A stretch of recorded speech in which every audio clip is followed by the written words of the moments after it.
So first of all, I want to congratulate on this big, nice event that's put together here at ICC. What do you feel at this moment when the whole community gets together to celebrate Republic Day with you? First of all, a very happy Republic Day to everyone. This has been a great occasion.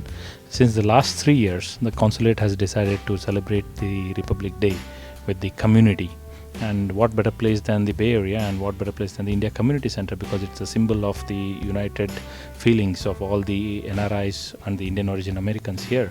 And we are getting a great response. It's increasing every year.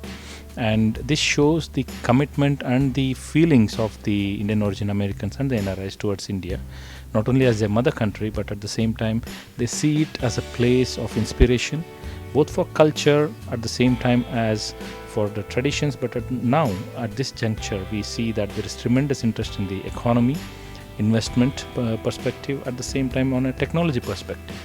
We are seeing a lot of action on various fronts, especially after the visit of Prime Minister Modi in September 2015, wherein he has energized the whole investor community and the technology community to go and invest in India and be a part of the success story that we believe India is becoming in the 21st century. Well, tell me this, there's a lot of activity and I couldn't be more prouder at any other time than what's happening today, and each day something more and we learn.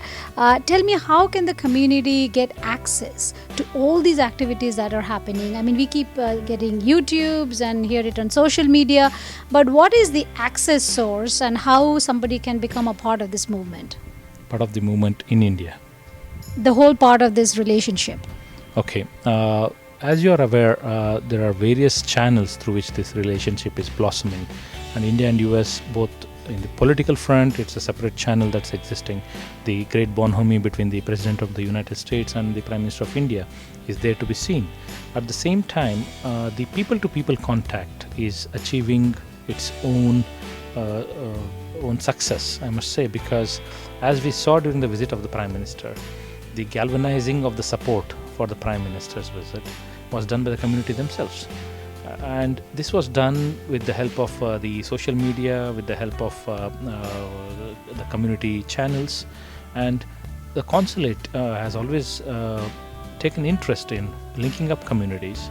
And as you would be aware, we are participating more and more in the events of the community, and we are contributing and encouraging people to get into the India action plan, as we say, because a lot of things are happening back in India. For example, the startup scenario. We had the recent Startup India event launched by the Prime Minister Modi with a startup fund of $1.5 billion. A lot of SOPs for the startups. And this is a leaf that India is trying to pick up from the Bay Area, because this has been the hub of disruptive technology and at the same time of startups, which has brought the world new technology, new changes, and the way of life has changed forever. And as you would be aware, we had almost like $6 billion coming into startups alone in India last year. And where does this money come from? From the investor community. And where is this biggest investor community? In the US. Now, let me ask you this.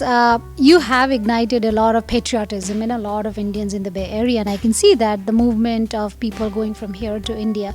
But how are you exciting the global community, which are not Indians, and how do you see any movement over there? Increased travel of Americans to India, increase interest in investing in India. How are you seeing the global community react to this? When I say the interest in India is increasing, I was just not talking about the US. It's the non-Indian origin people in the US, and along with that, the rest of the investor community across the world who are really excited about the growth story that is India. If you see the BRICS community, the Brazil, Russia, India, China, and South Africa, China is slowing down. There is not much economic growth in Brazil, Russia, and South Africa, but who is left? It's the last man standing, as they say. It's India. And this has really ignited a lot of interest across the world. It's not only us, the people know the opportunities, and it has also spread by the media, but at the same time by word of mouth, as they say, in the investor community. And the investment flows, for example, were the highest last year to India. The foreign direct investment was the most interesting aspect, was that this came from across the world to India. India pipped the US to that position. So you can see it's just not the US which is investing in India, it's across the world, and people are really excited not only about the technology but also the opportunities in infrastructure, because this government has been placing its priorities mostly on these basic aspects, fundamental aspects. Although they are keen into technology, but they also want to do infrastructure, they want to develop roads, they want to develop education, they want to clean up India. So there are lots of opportunities. Clean up India, for example, it's not just the money, it's the technology. For example, pollution-free technology that the US companies have invented. There is a lot of opportunity for them, renewable energy. So you have lots of excitement across the world for India right now. Now, I had the pleasure of hearing some of the world leaders talk great things about India at the Forbes event, where Honorable Srimati Nirmala Sitharamanji, she closed her entire speech by saying that it's a perception that I need to manage.